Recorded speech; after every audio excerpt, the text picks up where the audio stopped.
Some parents will tell you, I was just holding him and he tried to get away and I heard a pop. Oh.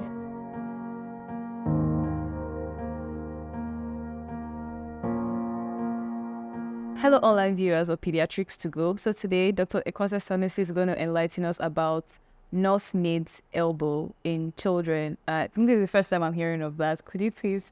I mean, that's why we're here to learn. That's why we're here to learn. Hi, everybody. So we're talking about nursemaid's elbow.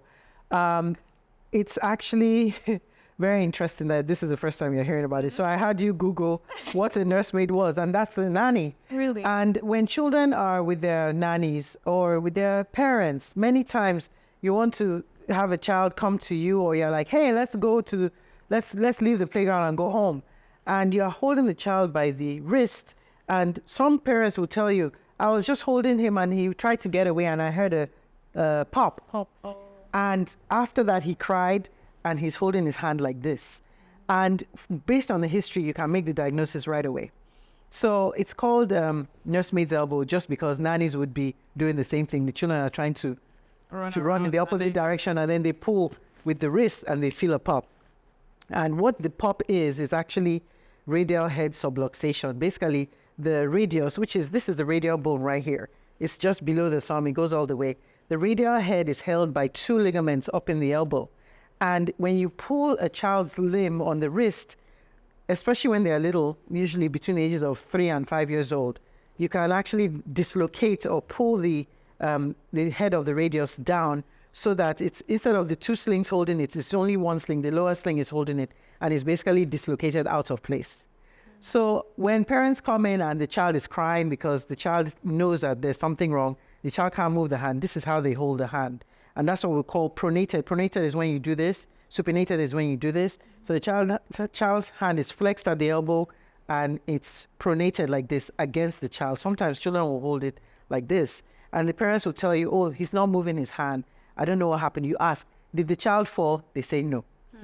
And then I tell parents, I said, okay, if it's this side, the right side, I say, hold your child on your lap, put this hand behind the child's, behind the parent's back, and I tell them to sit forward.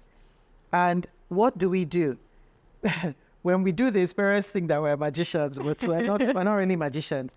So basically what we do is have the parents sit down with the child on their lap. So the child's hand is here, this hand is behind the parent's back, and the child is doing this and crying. So we take the hand and we straighten it out. So this is called supination. We supinate it and then we flex.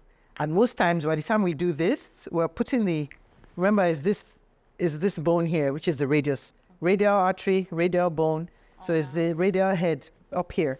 So once you do this, you're positioning the bone back in place. Okay. And once you do this, you're pushing the bone back into the sling, where there are two slings holding. That easy. And once we do this, the child is crying. Ah! And once we do that, we say, Mom, give the child like 5 minutes. And then I give them two stickers. I say, make sure they don't move the other hand that is not affected, and offer them the stickers. They might not want to move it at first because it's been uncomfortable and they've not been able to move it all day from when it happened. But after another 15, 20 minutes, they start to move it, and then the parents think that we're magicians. So I tell parents, I said, Mom, there's no magic, or Dad, there's no magic. And I actually show parents, I say, when you do this, and you do this, you're pushing it back, and just wait and see how, and if the child doesn't keep moving it, then it's always better to have an x-ray done. Because sometimes on the rare occasion that it doesn't work, we do x-rays, and sometimes the children have fractures. So because if there was a fall and nobody knew about it, the child could have a fracture. But if it's a clear-cut history of pulling, you reduce the bone, you put it back in place, everybody's happy. The child doesn't need pain medicine. They are smiling, they are happy. They go home and they think that you're the best thing since sliced bread. So just to give parents an idea of what things could probably be causing your arms pain, especially when there's no history of trauma. Now, if the child fell and has swelling of the extremity and an area of redness and tenderness, and there's been a history of a fall, that's not the time to start trying to reduce, because that could be a fracture. And if you start trying to reduce it, then you could lacerate the nerves, artery, and veins. And we don't want to do that. So as long as there's no history of trauma or falls, if it's just straightforward pulling injury, I felt a pop after pulling his hand, you do your supination, which is this. You supinate, just like you want to do high five. And then you push it back. And once the person doing the supination and the flexing usually will feel a pop. And once you feel a pop, that's the pop back into the radial head space. And once that bone is back in place, everybody's happy. And parents are like, oh, thank you, doctor, you're the best. That's I'm like, when the pop goes, like when it it's uncomfortable, but it doesn't hurt, but they cry. Just for once, just one. Once it's done, everybody's fixed. Give them their popsicle and their sticker. Everybody's happy. Everybody goes home smiling. and I'm happy that that's one more reason why I'm a physician, that he could help and make things better without too much ado about it.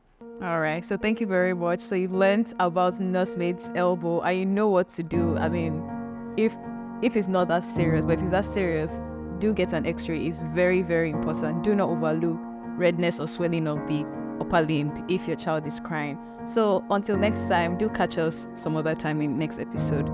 Bye. Bye.